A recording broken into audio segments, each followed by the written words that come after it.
I just type it, I'll see it.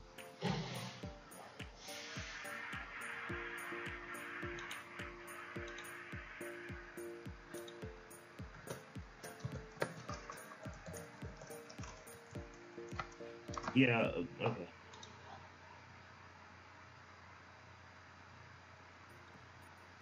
Hello. Hello. Hi. Hi. I'm good. Good to have you here now. It's good to have a second installment of a streaming. You know, the first time was really the last time was the first time we started, and you know we had to put one or two things together. But I think Hello. today should be a lot better. Hi. Now, viewers, I'm good. thanks for watching this later on or joining us right now, as the case may be. I am Sen, and I'll be speaking with NK or about Houdini. Houdini is a 3D app, if you might know, and if you don't know, well, it is. I suppose you should know. I haven't used it before, but I think it's a pretty good 3D application. So I'm gonna hand over to NK right now, and we go on to check out the basics of Houdini. All right, guys, stay tuned. Cheers. Okay. Houdini is a very amazing app, and I've gotten requests from people in the community. They've always asked about how they can get Houdini and how they can start using it. So we'll go over a couple of things and see how we can make this work. First of all, I'm going to pop up the side effects website. So this is the side effects website here. So when you go to sidefx.com and you go down to product and you go to apprentice, you can get a free copy of Houdini. So you can get it downloaded. Now the free copy of Houdini allows you to do every other thing you can do with the normal Houdini, if I would say so, or with the priced one, if I can say something like that. So you can do everything you want from modeling to rendering. The only thing there is you have watermarks on it, on the ones that's apprentice, and actually that is the one we are going to. This is Houdini when you get it opened. Navigation here is quite easy. If you're coming from Maya, it's almost like the same, especially in Houdini 16. I'm using the apprentice version. It says non-commercial. So if you hold down your Alt key, if you hold down your Alt and you use your middle mouse, and you can tumble this. If you hold down your Alt at the same time and use your right mouse button, you can zoom in and out. And if you still hold down your Alt and use your, did I say use your middle mouse? Yeah, use your middle mouse. You can do this. This is for your left mouse. This is your middle mouse, and this is for your right mouse. Yeah. And at the same time, you can switch to this point. You can switch to this. You can switch to this and use your middle mouse to rotate. Use your left mouse to do this, your middle mouse and your right click. So you don't need to hold down clutch. You don't need to clutch down the alternate key as well. You don't need to clutch down the alternate key. So that is the simple navigation. It's actually similar to Maya. If I open Maya here, Alt and left mouse, Alt and middle mouse, and Alt and right mouse. I think the Alt thing is more like an industry practice kind of navigation key now, because almost every app uses it. Okay. Now, the first things you're going to notice when you open Houdini is it has 3 panes, which is 1, 2, and 3. And the 3 of them have different things that they do. They actually do different things altogether. The first one here is your viewport, where you create everything you need to create. Then the second one here is your parameters or your property or your attributes section. If we're going to use Maya for example, like when you drop down this, you get your attribute editor. So it is more like your attribute editor. And here is your node. So here is where you do all the connecting. And Houdini is known for its procedural nature. So and because of its procedural nature, you can always go back and forth and get things done. So within this place is where you're going to manipulate your your geometries or your meshes. And so from here you select the object. Here you decide to select if you want to select point, edge, primitives. The very same thing, I'm still going to reference this. The very same thing you do when you right click in Maya, you go from vertex and edge, object and faces. The very same thing, you know, there's nothing too different about it. And here is for your dynamic object. Here is the normal select. And when you use this, you can select things in different ways. You can select like this as well, and you can use this other brush selection. It's still similar to Maya. People coming from Maya would get a very good understanding about this. The same kind of selection you have here, the same kind of selection you have here, and the paint kind of selection you have there. So why I'm using Maya is so that for people moving from Maya or moving from other apps, they can get to understand how easy it is to just incorporate Houdini into their pipeline. And this is the move, this is the rotate, and this is the scale, and this is more like a universal kind of manipulator. And this is for your snapping, this is for rotating around the viewport. This other one, on this other side, this is quite similar to what you get here in Maya. So if I switch this back to our object mode quickly, and let me just drop this down.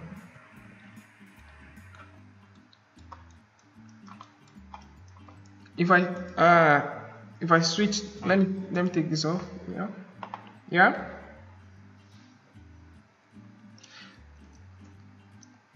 So here is very similar to what you have here in Houdini. The very same things you have here in Houdini is quite similar to what you have here in Maya. Yeah, and you can take off your grid. The same thing happens here. You can turn off the grid and turn it on. You can switch the light, you can switch the materials. But the only thing here with Houdini is that it's a bit better when it comes to showing you, when it comes to seeing your normals. Unlike Maya, you can't see your normals with the pane on top. You have to select the object first, and you have to go up to here, mesh, and you can display normals if you want. But here in Houdini, all you have to do is you can see your normals, you can see your points, and you can see the direction that they flow. Okay, then we can move over to this part, and one of the other things you will also notice is Houdini has lots of panels. Unlike every other app that does most of their jobs with menus, Houdini works more with panels. So there's a panel for everything. There's a panel for everything. There's a scene panel, there's an animation panel, there is a render panel, there's a composite panel, more like how Blender does its thing. So there's a panel for everything, more like not like a workspace, but a panel. They also have workspace which you can move from here. So you can go to the animate workspace and it changes it. You can come to the games workspace, you can move to the grooming workspace. But for now, I think we should just leave it at the build workspace. And so if you want to get started, the first things you're going to try is creating things like a box, which is very normal. And now when you click on this, contrary to other apps like Maya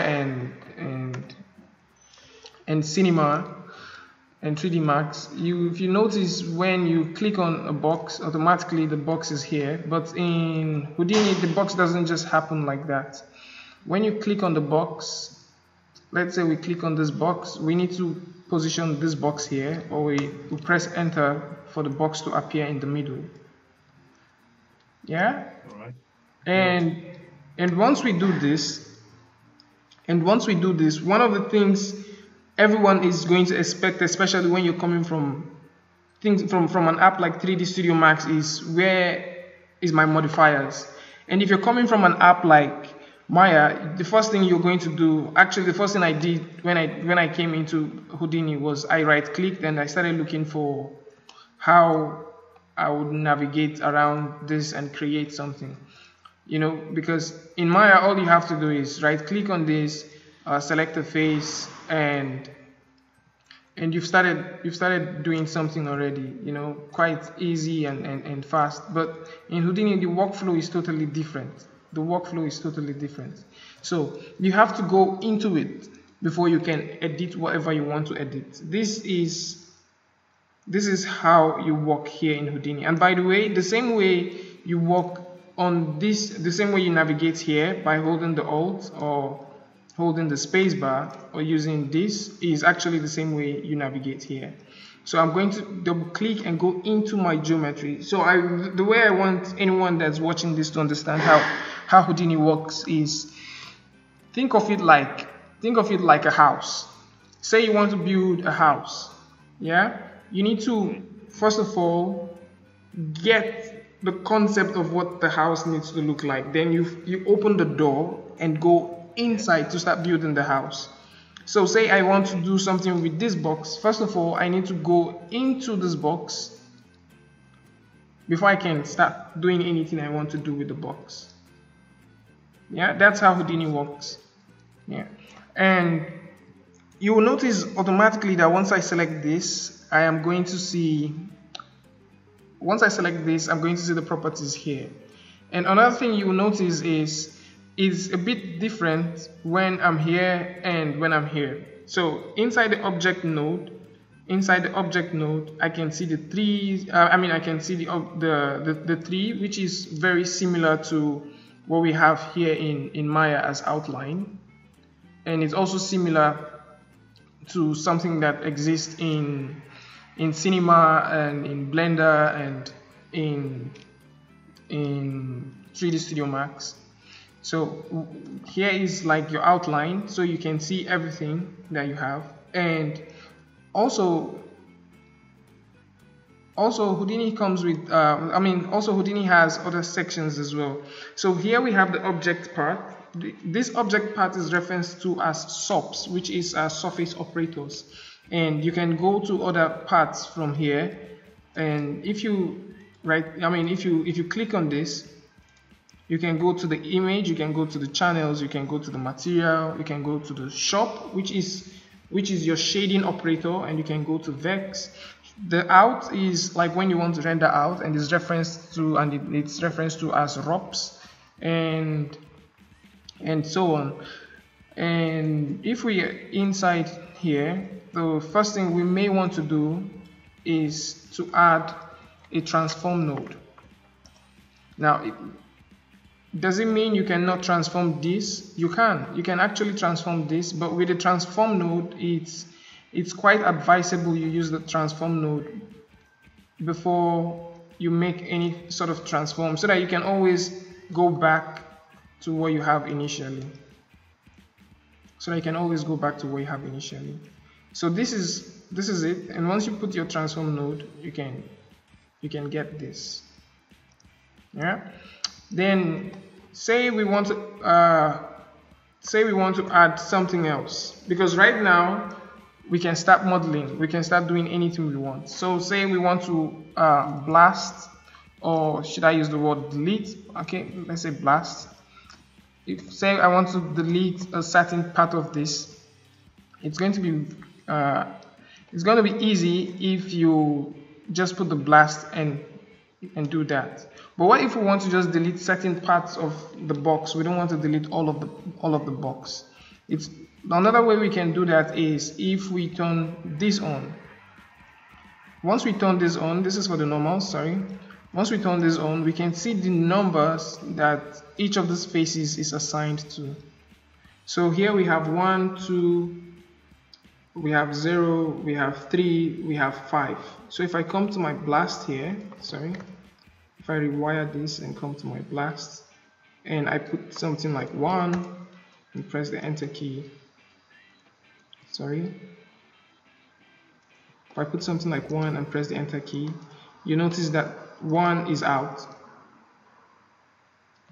Yeah, and you can say you want to get like 5, and say you want to take just 6, or let's say you want to get 1 to 4 off. And so if you put 1 to 4, you're left with this. And you can go ahead and do whatever you want to do with this.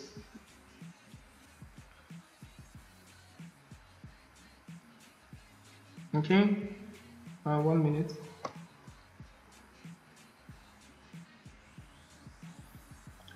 So some other things we can take away from Houdini. Some other things is because we have something like this, it's very easy for us to go back and forth to create things. So let's say I have another, I can make a copy of this.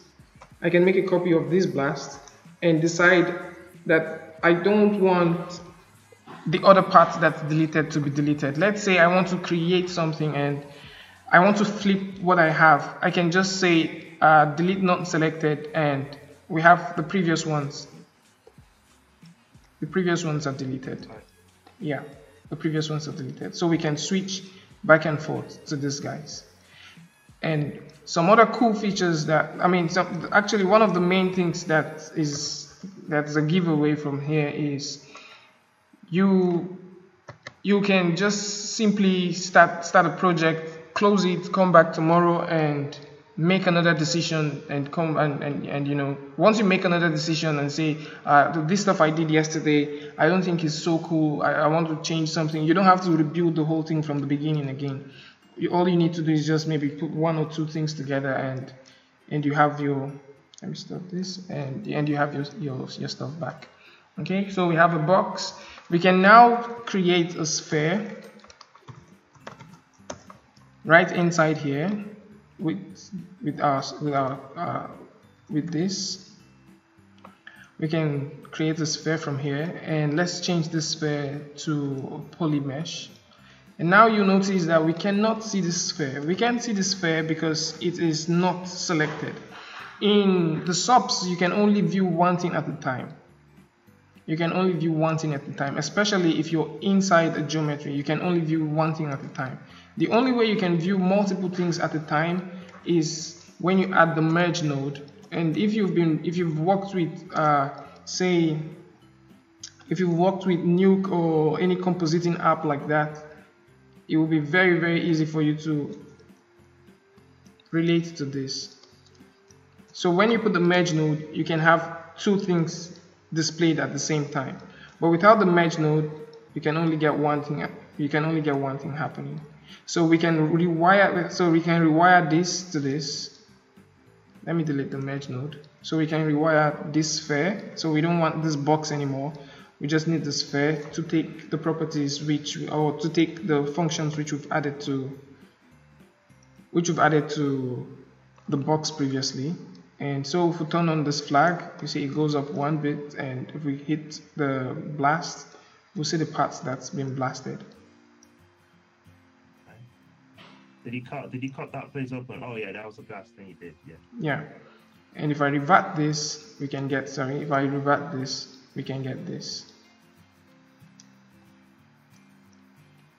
So let's go ahead and add some other things.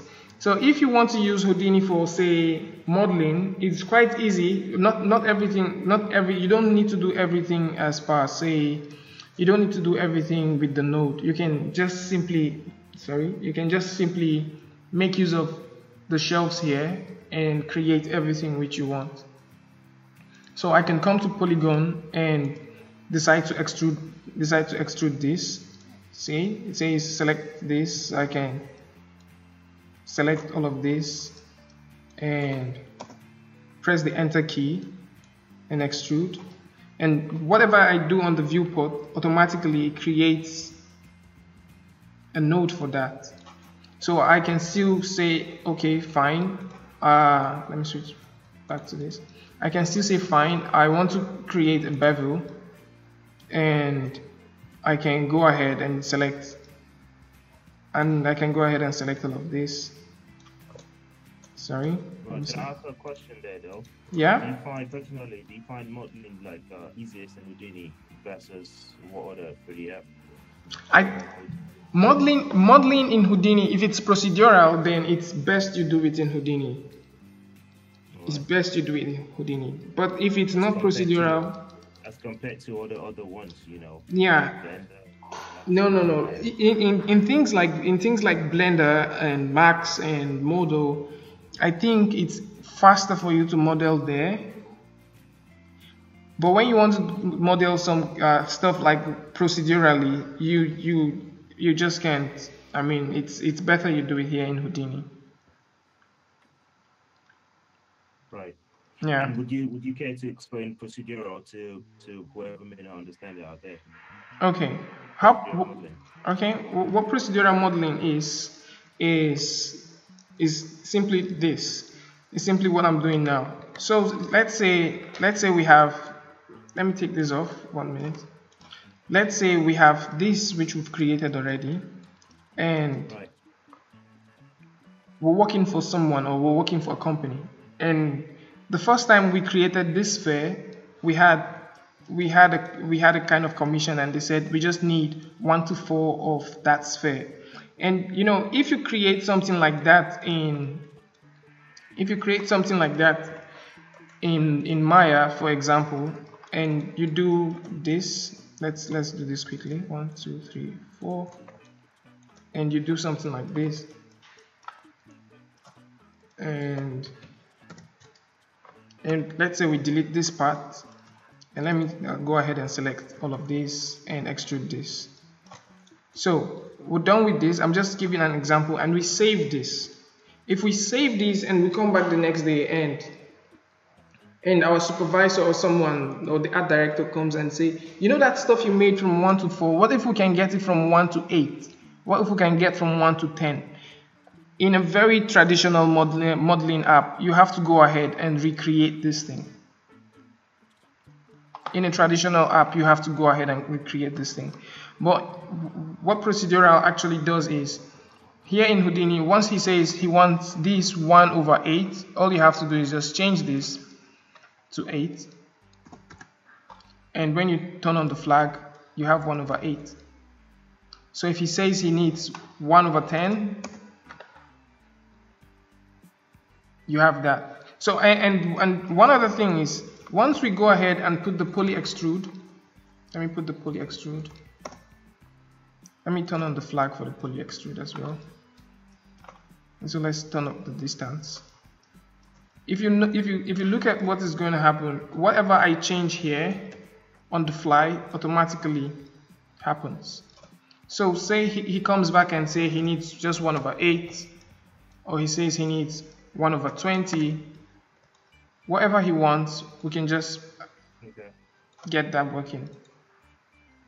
We can, yeah. So that's one of the cool things.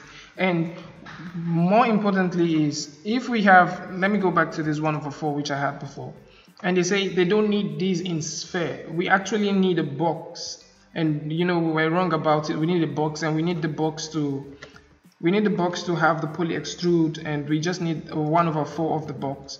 And if you turn this on, you're going to see that in the box as well. You're going to see that in the box as well. Okay, so other stuff you can do is like the normal deformations which you have exist everywhere, the normal texturing stuff, the rigging things, the muscles, the characters, especially when you want to create things with mocaps. Constraint when you're rigging, the hair tool, the guides for the hair as well, the guide brushes for the hair as well, the terrain, the cloud, the volume, and I just added the Gozi stuff recently because I was using it for something. Yeah, and so this part deals with when you're just creating stuff. So the shelf is actually divided into 2 main parts. The first part is just when you're creating stuff, and the second part is when you're making I mean, the second part is when you're creating stuff like simulation, when you want to do some kind of simulation things. You know, let's say you want to simulate rigid body. Let's say you want to simulate particles. Let's say you want to do a cloth simulation. Let's say you want to just do a crowd simulation and stuff like that. They exist on the other side, on this other side. So this other side deals with the looks and the simulation. Yeah, this side deals with that. And contrary to what some other guy was asking me earlier, in Houdini it is very the Houdini app is very customizable. It's very customizable. So if you actually want, you can drag this and you can flip this how you want it. At the same time you can tear off panels. If you, let's say you need a copy of this one, you can tear off a panel like this. You can tear off a panel like that. If you also, let's say you want to close this panel, you can close it. You can switch panels if you want to. You can just do anything you want. You can add extra panels if you want. Let's add one extra panel quickly. And if you're working with a multi-screen, you can just tear off this and do whatever you're doing on this side. Let's say if you're working with a multi-screen, and have this other side do something else, one nice picture you would like. Okay, one other place Houdini shines, I mean, one other place that it makes so much sense is the fact that you can scatter points on stuff. The fact that you can scatter points on stuff. So let's quickly do one stuff.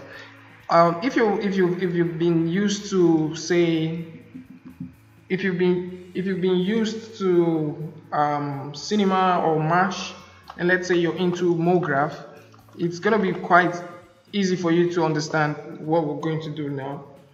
Say you want to scatter things, and I can decide to just scatter a point. I can just decide to scatter points around here, and this point, I can get this point to transfer. I mean, I can transfer stuffs to this point. Say I want to transfer the same spheres which I have, or I want to copy the same spheres which I have here to the point. How to do that can be quite easy. I can just go to I can just transform them just to make them a bit smaller. I can transform them to make them a bit smaller, and the way you scale in Houdini is a bit different. You know, we have the uniform scale and we have the other kind of scales. So if I want to scale, I can decide to scale by a given unit. I can decide to scale by a given unit. So let me select this. Let me turn on this flag so I can see what I'm scaling. I can turn this down. Let me turn this down a little bit more. Let me turn the, oh, that was quite small. Let me turn this down a little bit more. Okay. So if I turn this down to that point, I can copy all of this, which is the small, let me name this small spheres. I can copy all of these small spheres into the points. So I can just hit copy to point. I have this there and this. 1 minute. I think it should be the other way around. Yeah. So I can copy all of this to this point. At the same time, this is how procedural this guy is. At the same time, I can just decide to say I just need 50 points on this sphere. And you can animate it as well. You can animate it as well. You can decide to just pull this point down. You can decide to pull this point up. You can decide to say you don't need the sphere. Let's say you just want to transfer all of this from the box.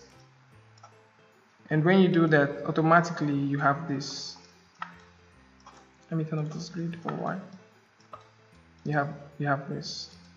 So if you notice, I have the boxes instead of the sphere because I turned this off. Once I connect this back to this, we have the sphere. So that's one other thing. And of recent, of recent, the R16 came in with a very nice feature for creating terrains. Actually, this is a request. This is a request from someone. He is a member of Animation West Africa. He said, "Can you please do something about the terrain?" When he messaged me earlier, when he heard about the stream. So I'm going to do something about the terrain and show off the new terrain thing that comes with Houdini. So if you notice, I'm right inside this box as well. So the terrain here is known as height field. It's known as height field, and this is actually a dummy search. So a dummy search in the sense that instead of typing all of the words at the same time, you can just simply type the words. You can just simply type the first letters of the words. So if I type height field, automatically it comes out there. I don't need to type height and field. So you can just type HF, and I have that height field there. Okay. So I'm going to tap H to get down to it. I need to zoom out a bit.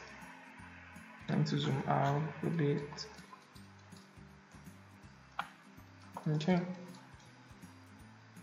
And one of the first things I'm going to add is, if I come down to the terrain, one of the first things I can add is the noise. So once you put on a noise node and you've turned on the flag for the noise node, you will notice that Houdini will generate a noise for you. It will generate a very quick noise for you. And now this noise is something you can work with. You can use this as the basis of the terrain you want to build. You can use this as the basis of the terrain you want to build. You can paint on this. You can paint on this one. So if I bring up the paint, if I bring up the what's it called? Height. If I go to the height map and let's say I bring up the field paint, the height field paint, I can select this and I can decide to switch this to a height and increase my brush size and start painting this. So if you notice, the more I paint this, the flatter the map is. I can just paint this and get a flat map from here. If I turn this back to mask, I can use this to mask a certain point. And this point this mask here can be used for various things. Okay, so let me add one extra node here and put the terrace. Let me say height field T, and if I turn this on, you find out that the parts which I painted, it has automatically added this terrace for me there. And you can offset this if you want, depending on what you want to get. You can also play with the height if you want as well, and you can play with the edges if you want them to be very harsh, if you want them to be very smooth. You can play with edges, and at the same time you can play with the steps as well. Sorry. And one other thing we can do is we can also combine shapes. So let's say we have an existing shape. Let me quickly create another sphere, a sphere here. Let me create a sphere, and let me turn this sphere to a polygon. Let me just turn it to a polygon. Let's look at the sphere. You can see how small it is. Let me add a transform node to this, and let me scale this transform a bit. Let me scale this sphere a bit. Okay, so we have this here.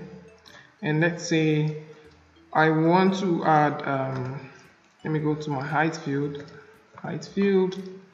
and let's say I want to add a project to this.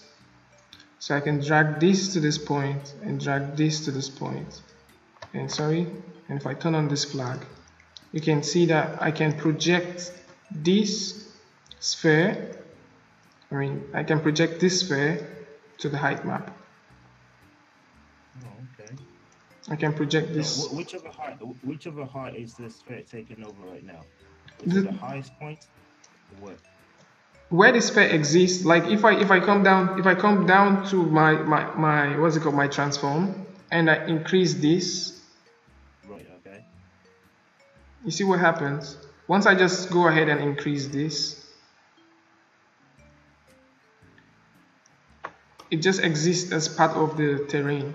I see what you mean now. Alright, I Yeah. see what you mean. It exists as part of the terrain. And one other cool feature is because Houdini talks to each operator. Houdini talks to each operator. It talks to the subs. It talks to the dops. The dops is known as the dynamic operator.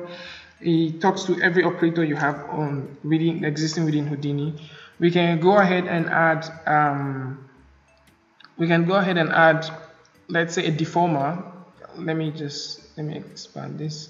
We can go ahead and add a deformer. So let me say I want to add a mountain deformer to this, and I'm going to plug this mountain deformer here, and let's look at this mountain deformer.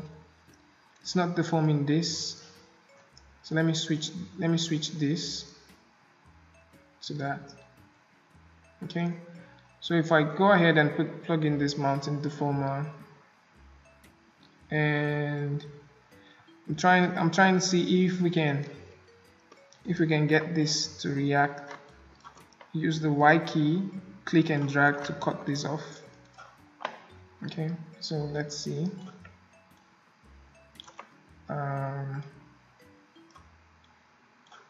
Let me actually wait 1 minute. 1 minute. Nope. Mesh. Okay.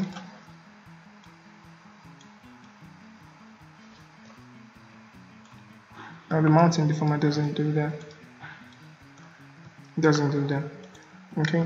But what I was trying to get across is once you change something on the top, it affects it down. I mean, it goes down to affect it. Let me try adding the twist and see what happens. Okay. So we have this one. Let me just turn this a little bit lower. Sorry, let me turn this a little bit lower. Okay, let me turn this down a bit. And let me go ahead and add a sub divide somewhere here. So we have this smooth. End. So we can go ahead and get something like this. So the same thing works for everything. Yeah? Can I ask a quick question there? Yeah. I mean, this pretty much looks like say you're sculpting or something, even though you're not necessarily. Is that right? Are you sculpting? No, you're not. No, you're not. Right. So how dense is the polygon in like a simple plane like this? For something like this, once I convert to polygon, I can see how much polygons I have. So this is how much it is. It's not so dense. Yeah, I mean, it isn't so dense, but like look at the plane areas there. If you were like pulling points on a regular traditional modeling thing, pulling points, you wouldn't have so many cluster of points in one single plane there, because you're only gonna pull at its specific point, so you wouldn't have all this serious subdivision you're having. Yeah, I think the thing we have here is, I think why we have something like this is there's just this plane that it's given. So with this you can still change the size. You can still change how much of the point which you want. You know, you can still change, yeah, how much points you want. And at the end of the day, once you have something like this, what you normally do, especially when you want to bake this out, what you normally do is you put a plane and you bake this out as a displacement map. You know, so once you bake it out as a displacement map, it's going to be very easy for you to go ahead and do whatever you want to do with it. It's going to be very easy for you to go ahead and do whatever you want to do with it. Yeah. And one other feature they added to this, which is also cool, I mean to the terrain, which is also cool. What did I do? I think I just deleted something. Okay.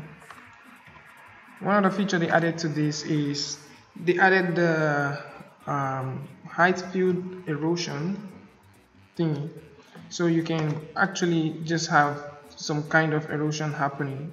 Close. You can have some kind of erosion happening. You can have something like that. So you can have this erosion kind of feel on your map in Houdini. Okay, so let's look at something else. Let's see some effects and see how these effects work. How effects work here is, let me drop down another cube. Let me drop down another box. Let me drop down a box. So I'm going to drop down this box. And I'm going to home into this box. Sorry.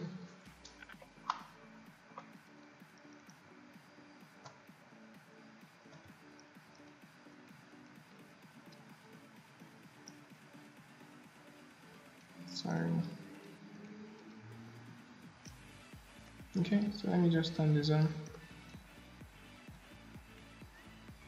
Let me change this to a mesh. Okay, then we can transform this box a bit. Let me transform this. Transform, say 20 or 10. Let's drop down the flag here and see how far it is. Okay, then at the same time we can decide to make this box a dynamic object and allow it to drop on the floor. So Houdini has a way of understanding what a floor is, and what we're going to do is we're actually going to go ahead and select a collision and put a ground plane. So once we put this ground plane, we can simply select our box and decide to make it a rigid body. Yeah. Sorry. Let me go in here, select this box, make it a rigid body. Okay, select the box and press enter, and it becomes a rigid body. So let me just go back 1 minute and scale this up a little bit more. So if you notice, now we just made it a rigid body. You also notice that it added the rest, it added the assembly, the assemble, and the dop import. The dop import simply means the dynamic operator import. And if you come out of here, you're going to see the AutoDop, which is the auto dynamic network. And when we go right inside, you would see where this box is being referenced. You see where this box is being referenced.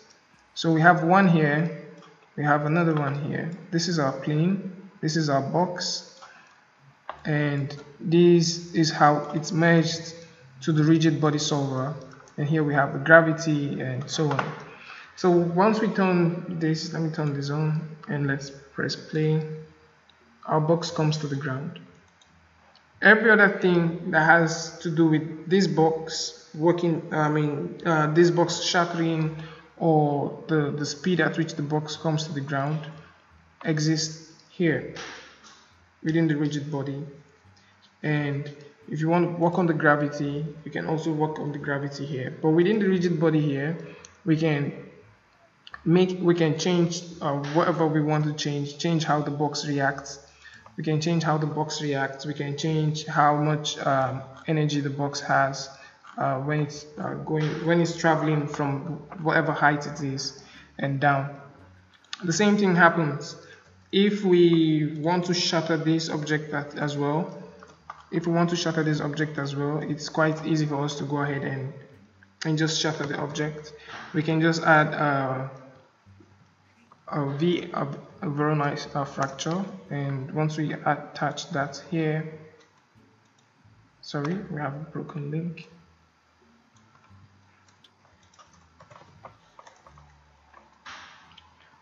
Let me see, Voronoi fracture, one minute, this, let me relink this back to this, okay, so we have that.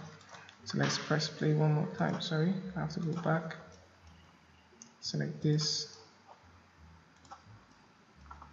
Let me turn off all of this. One minute. Let me explode this so that we can see how it looks. Okay. This is how it looks. Okay, so let's go back 1 minute. Let's go back and select this. Sorry, select this. It says already simulated. Let me get these guys off one. Let me get all of these off. Okay.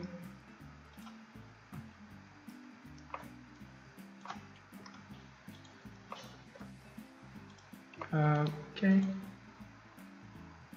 let's add our collision ground one more time. Let's go back to our box and let's add this. Oh my goodness, sorry. Let's add this. Okay. Okay, so let's try playing this and see what happens. Okay, so the box is broken in pieces and it's influenced by whatever thing that's driving it. So if we decide to drive this box with a sphere,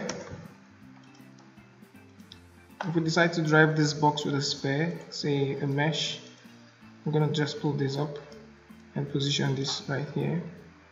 If we decide to drive the box with that, let me see how that works. Okay. If we go down to this, press back and press play, we'll see that it shutters exactly like this. And if you want to see how much your box is going to shatter just before simulation, you can always use the explode. So I'm just going to use the explode view, put it here, and we can see how much our box is going to shatter. So from here you can decide to say, okay, you want to go back to this and reduce how much rows you want and how much column and how much rows you want. And at the same time you can bypass this so Houdini doesn't get to see it. Once you bypass that, Houdini is not going to read this node. You can freeze it as well, and you can still template it if you want. You can press play and see that happen. Yeah. So other things that Houdini has here is things that you can just get off the shelf very quickly. You can get some of these things off the shelf, like the cloud. I'm going to put a small sphere here. Let's go inside the sphere. I'm going to put a mounting node to this sphere. No. Okay. And put a mounting node to this sphere. Actually, I think I should transform this sphere up a bit. I should transform this sphere up. Let me fix this. And a quick one before I forget, how you get nodes out if you plug in a node. How you can get those nodes out is you pick the nodes and you shake them and you get them out. If you plug in a node and you want to get it out, if you shake it, you can get the nodes out. So I'm going to position this. Let's say I'm going to take it up by 20 and I'm going to scale it by 4. And we can add a cloud node to this, and we can add a cloud noise to this. And for now, I think we're not going to see the cloud because we don't have our lights all turned on. So once I hit that button and turn on our lights and go back and go to the lights and cameras and turn on the environment light, you can actually use any of the lights that Houdini provides. If I turn on the environment light, 1 minute, sorry, let me turn this off. Let's look at this. I turn on ambient occlusion. If I turn on the environment lights, 1 minute, okay, and go to the render and press render. That's strange. That's strange. What happened? I don't know. I think I'm just having a couple of errors. Okay. So let's go to the render one more time. Stop the render. I'm having a couple of errors, I guess. Let me stop this. Okay. So, but that's the idea. I mean, that's how you get to create clouds. It's quite easy because you can create clouds with every other thing, like anything you have. And the same thing goes for when you want to create things like fluids. If you want to create things like fluids, Houdini has tons of off-the-shelf things which you can use for creating fluids. You can create from here. You can use the flip tank. You can use the flip tank to create them. You can, which is here. You can create your clouds off the shelf. You can create your particles as well off the shelf. So say something like the firework. Instead of going ahead to make them yourself, you can just pick one and see how it's built, and go ahead and play with it and see how it works. Okay, so if I zoom a bit closer, we can see it happening here, and that's pretty much it. That's pretty much it. Okay. So if there are things like if you want to build things like procedural stuff you want to use for your games, or maybe you want to use them for, say, for a project that needs tons of different different types of the same thing, I think Houdini is the best app for you to make use of to build those stuff. If you want to do something like, if you want to do like VFX stuff, if you want to do things that has to do with tons and tons of iterations, I think Houdini is best for you. But despite that, if you want to sculpt, just do your sculpting somewhere else. If you just want to model a specific thing, you know you're not going to go back, just do it somewhere else. But if you want to do simulations, you can do them directly in Houdini, render them out, and funny enough, Houdini has a compositor in it, which a lot of people don't use. And the rendering engine is amazing. Tons of people uses the rendering engine, and that's it. That's it. Houdini is a very amazing app, and it also has its ups and downs, just like every other app does. All right. Yeah. Yeah, may I ask, how long have you been using this? I've been using Houdini for about a year and now. I think it's a year plus now. I actually got into using Houdini due to a project which we had. I think it's actually more than. I think it might actually be more than a year. It was due to a project we had in the department which I work, and there was a time we had tons. The guys doing the environment thing they came around and they kept saying we need this thing, but now we need like four of it. I'm like, I did this earlier and you said you needed two, but next time they came around. So what I did was I decided to go learn Houdini, because then they were building some. I was actually in charge of building the game assets then, and Houdini and Substance work. They really For work your fine. university, for your university in Cyprus, yeah. Exactly, for my university in Cyprus here. So Houdini and Substance, they work quite hand in hand because they are both procedural. So what I did was I work with this, and since Substance is procedural, it works with Houdini, and all I have to do is just get this to work together, and I render them out. So because of that, that was how I got into Houdini. About the other stuff were just based on practice, and I found out that you can use this for a couple of other things, especially when you have a very targeted project. You can use it for those stuff.